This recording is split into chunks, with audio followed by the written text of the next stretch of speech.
Missed my flight first time in my life. I don't think I ever missed a flight before. I don't remember ever missing a flight. They said I missed check-in by 10 minutes. If I had my online check-in, which I couldn't because it was a charter flight, I could have gone on the flight. But because I wasn't checked in, I didn't have a boarding pass, they said I missed it by 10 minutes. Wild story how I missed it, wild. Also getting ripped off on a taxi, not having internet. My mom sent me money, but it didn't come in right away. Weird, the first time it came in right, the second time not. Weird story.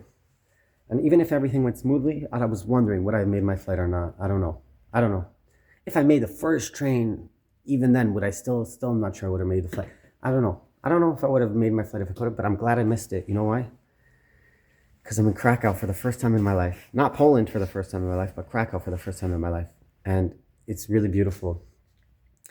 It's really beautiful. I didn't even get to explore it. I'm in the Chabad and just doing the morning rituals, thank God. And the RaMA, of Moshe Isserlis, who wrote a commentary on Mishnah Brura, and my mom always told me about this RaMA. And I'm sure she's never been here, but I don't know if any of my siblings have ever been here, or my father, or anyone in my family's ever been here. But I'm here, and I'm going to go visit his tomb. It's right here. My mom always told me the story about the RaMA, how he grew up. I don't even remember the story, but I remember her telling me the story all the time. My mom and dad wrote children's books, Jewish children's books. Very popular. They sold out, and they were very challenged. Art Scroll, Feldheim, no one wanted to print their books. So they opened up their own publishing company, and they printed their own books. They printed it in China, had it shipped to our house. We had boxes of books in our garage.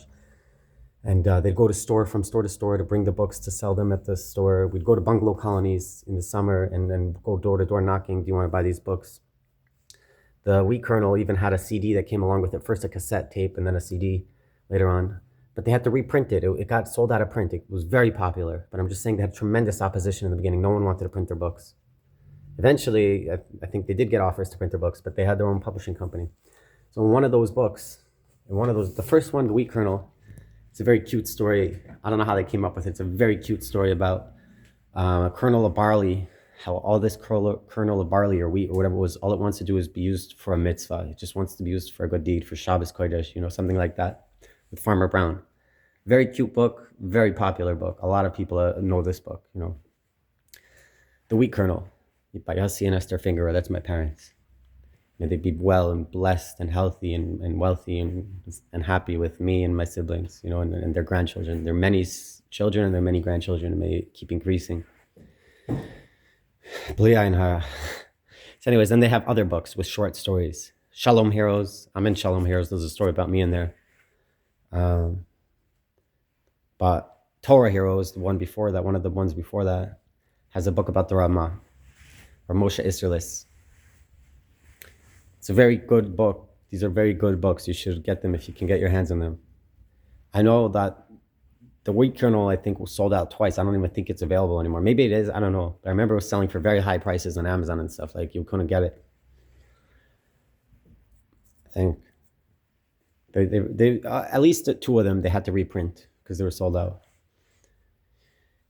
And it's a story of encouragement, by the way. If you're writing a book or you're going on a mission and no one wants to support you in print, you can print it yourself in China. You can print it yourself, distribute it yourself. They opened up Shira Press, their own publishing and their own distribution company, because no one would print and distribute their books for them.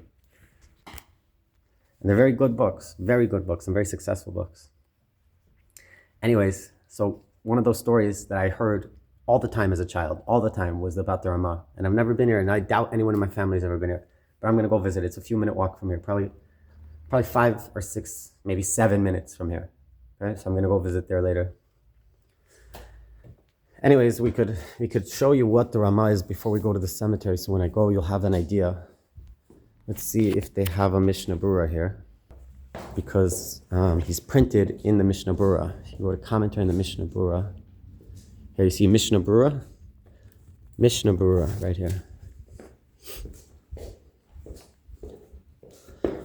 So who's the Mishnah Brura written by? Let's see if it says here. Mishnah Brura is a Perish Yafet. It's a beautiful explanation. Umanupa, I don't know what that means. On the Shulchan Aruch Orach Chaim. It was composed by Yosef Cairo, who's buried in Sfas. I've been to many times. I've showed you guys many times. Yosef Cairo is in Sfas, next to the Arizal. I believe he was the teacher of the Arizal. Okay, so with the novel judgments that were noted by the great Moshe Isserlis. Moshe Isserlis is the RaMA. Reish is Rabbi, Mem, Moshe, Aleph is Isserlis. Reish, Mem, Aleph, RaMA. Okay, so when we open this up, you see here it says Yiskaber Kari Lamed Babaykar Lavoides Bare Sheyehu Me'orer Hashachar. Yiskaber Kari Lamed Babaykar Yiskaber Kari Lamed Babaykar Lavoides Bare. So it's a famous song by probably Shiva Boys Choir, I think, or one of the choirs. It means he should strengthen like a lion to stand in the morning to the service of his creator, that he should be waking up the morning. You should wake up the morning. The morning shouldn't wake you up. You should wake up in the morning. Okay, so that's Yosef Cairo. And I believe that's the words from the Shulchan Aruch. Okay, but here you have the Mishnah Brura. This is the RaMA. And what does he say? Let's say, so that's, the bold words are the Yosef Cairo, and the bold words that are not in bold, that's the RaMA. So he says Haggah, like an edit. The alcohol upon him, and in any case, lo ya'achar zman tefillah. He shouldn't delay the time of prayer. Shatzibur mispalelin, that the congregation is praying, and he's quoting here from the Torah. The Torah is my favorite mainstream Torah commentary. He wrote the Shulchan Aruch is based on the Torah, I believe. I believe the Torah came first, but the Torah didn't just write on the Gemara, he also wrote on the Chumash. And we have the Torah, the Baal HaTurim, it's in the Chumash. If I can find the Chumash, we'll show you. Where's the Chumash? So he has a small commentary that's printed in every Chumash, almost, I think. Every Chumash has it. And then he has a bigger commentary that I don't know where you have to find that. You probably have to buy it separately.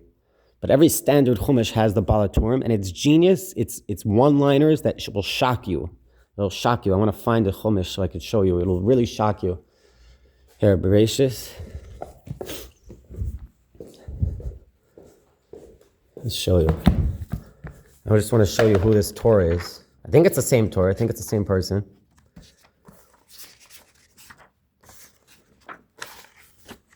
Bereshis bar Elohim, right? In Genesis, or in the Rashis, in the head, in the beginning, bar Elohim. Elohim created, or he created Elohim, however you want to read that. This is all commentary. Where's the continuation of the verse? Eis hashemayim ve'eis haaretz, the heavens and the earth, right? So the Baal HaTurim, how do I find the Baal? Here. Bereshis bara, the gematria, so it's in the numerics, B'Rosh Hashanah Nivra. On Rosh Hashanah, the Jewish New Year was created. So meaning, if you add up the letters, Beis, Reish, Aleph, Shin, Yud, Tav, Beis, Reish, Aleph, it's the same numerical value as B'Rosh Hashanah Nivra. Yeah?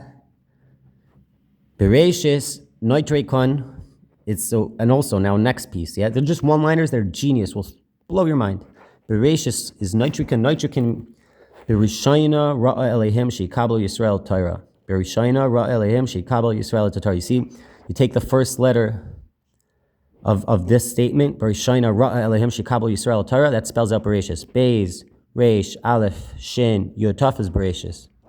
More, okay? Now another one-liner. That's two so far. Here's another one. Bereshis bar Elohim, Soifai Tevis, if you take the last letter of Bereshis bar Elohim, Tav, Aleph, Mem, it's MS. It's MS, you see? Aleph, Mem, Tav. Right? Tav, Aleph, Mem. Scramble it and you get MS, truth.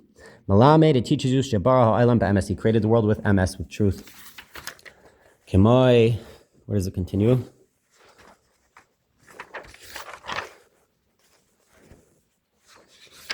Continues somewhere here.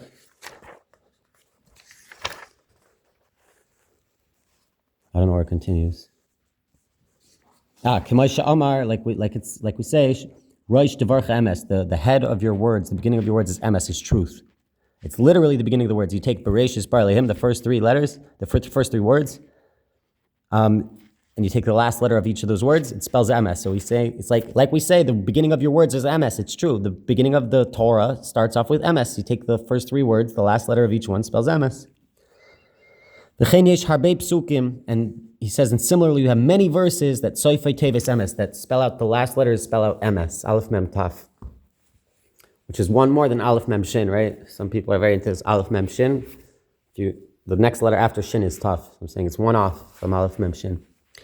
Anyways, right? Okay, so that's the Torah. That's who the Torah is. Okay, we have another edition, another edit.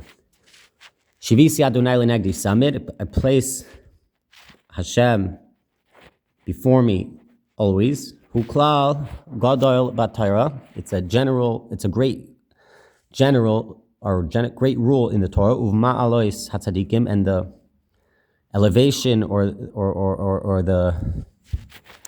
the good thing. I don't know how to translate malis in this context, but it's like a mile is like a good thing about someone of the saints.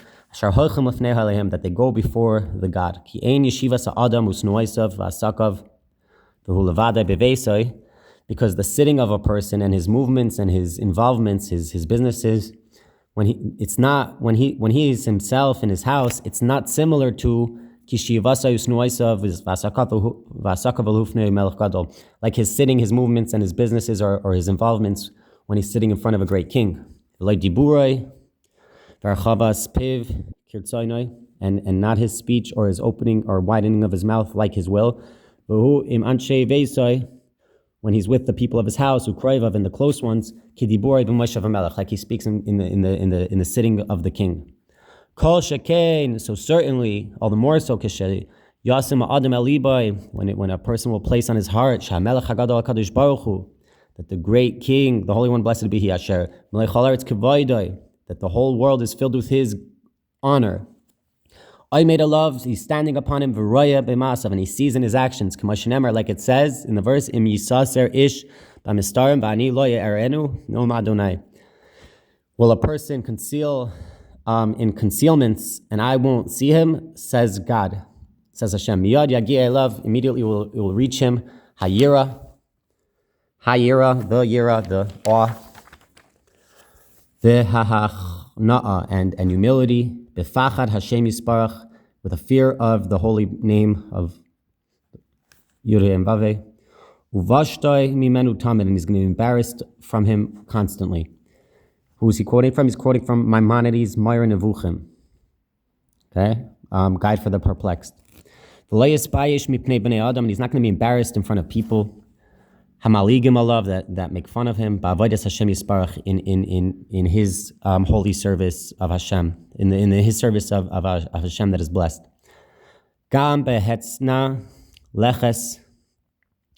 Also in modest, he's going to go in modesty. Uv shachvai al mishkavai, and in his laying down on his bed, on his laying. Yeda lefnei hu shaychev, he's going to know before who he is lying down. Umiyad sheyoyer mishnasai yakum bizrizus la'avodas bari yisparach v'yisala, and immediately when he wakes up from his sleep, he will stand up with alacrity in the service of his blessed Creator, and he will be elevated. Or in his Creator that is blessed and elevated. That's quoted again from the Torah. Okay, so that's Rav Moshe Isserlis, okay, the RaMA. He's buried right here. I've never been, and we're going to go. And I'm very excited, and I think it was worth missing a flight. If the only way to get me here was to make me miss a flight to get me here, of course it's worth it. Why couldn't I get here without missing a flight? I don't know. That's the way God set it up. I think it was about my personal opinion. I mean, I don't know anything. My personal opinion is that I needed to see that my mom's willing to book me 2 flights, multiple taxis. The taxi from the airport ripped me off, charged me $70 for a 25-minute ride. I just took another 25-minute ride and it was $15. He ripped me off, the taxi driver. I'm just saying I needed to see that my mom is willing to do all of that just for me to be happy, just to be me to be safe, for me to be taken care of. It wasn't enough for me that my mom booked me 1 flight and 1 set of taxis. I needed proof that she really loves me and really cares for me. And for me, it wasn't enough proof. I needed to see it happen twice. Maybe. I think that's my personal theory. Because God could have brought me to Krakow originally why did I have to miss a flight in Krakow just to stay here? And he could have booked me a flight for tomorrow. Why did God book me 2 flights? Like, think about it. Why did I have to miss a flight? I don't care, but like my mom spent double the money now, more than double. Like I'm just saying, you know. So that's my personal theory about why this all happened. Is because God wanted to prove my mom's love for me. Yeah, l'chaim l'avracha, yo. Let's make l'chaim. Let's make l'chaim. So this is the Chabad.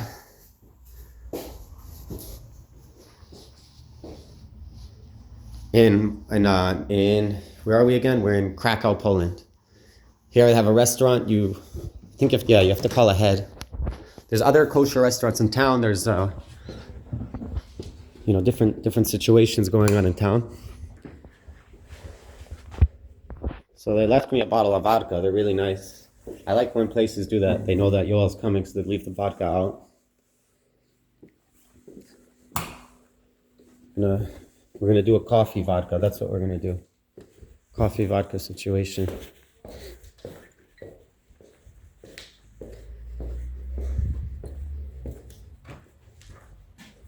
Shalom Aleichem. Good. American. Yep. From where? Brooklyn. Cool. I come from Leighton, Brooklyn. And now you live there? I live in Beit Shemesh. You know Fingerer, Brooklyn Jewish Experience? Yeah. That's my uncle's. I'm a Fingerer. Yeah, Yissi and Moshe are my uncles, my dad's What brothers. about another one? Daniel is my grandfather, Daniel Isheo. Also the Shroms are my cousins. You know Ari Shrom? He's an optometrist with our eye doctor. Yeah. I got other family there, but I don't know their last names. Cool. Cool. You're on vacation? What are you doing here? Yeah. That's a cool vacation. Yeah. Yeah. I'm here from Uman still. Really? Yeah.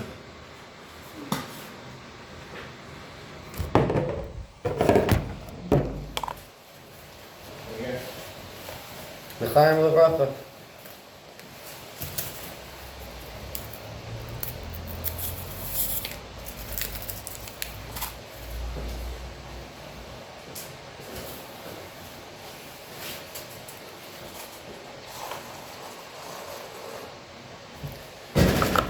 They call it Jewish geography. It's a real thing.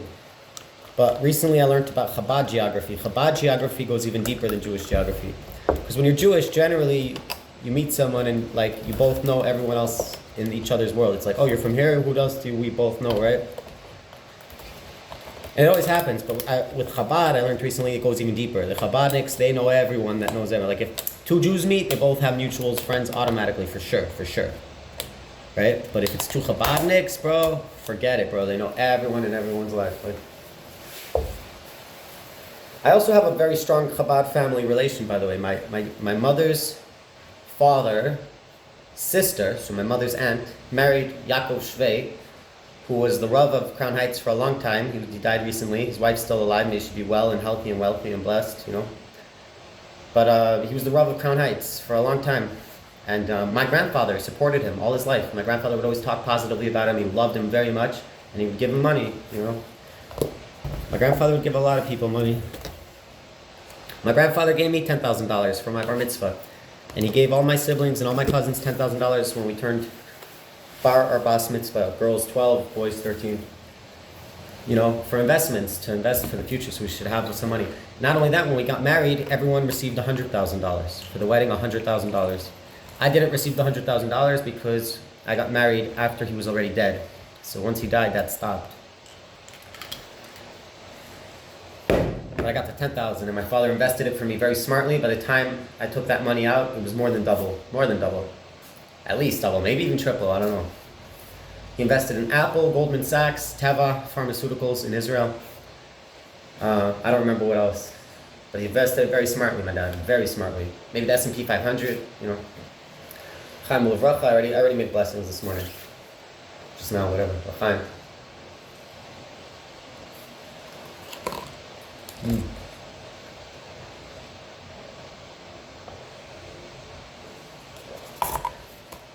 The first round, I mixed the vodka in the coffee, but I like it like that. I don't feel like vodka mixes with coffee. I feel like it mixes well. It's fine. It's just like it gets pieces. You get pieces in the coffee when you do it. I don't know how that works. It was Stay tuned for updates, all right?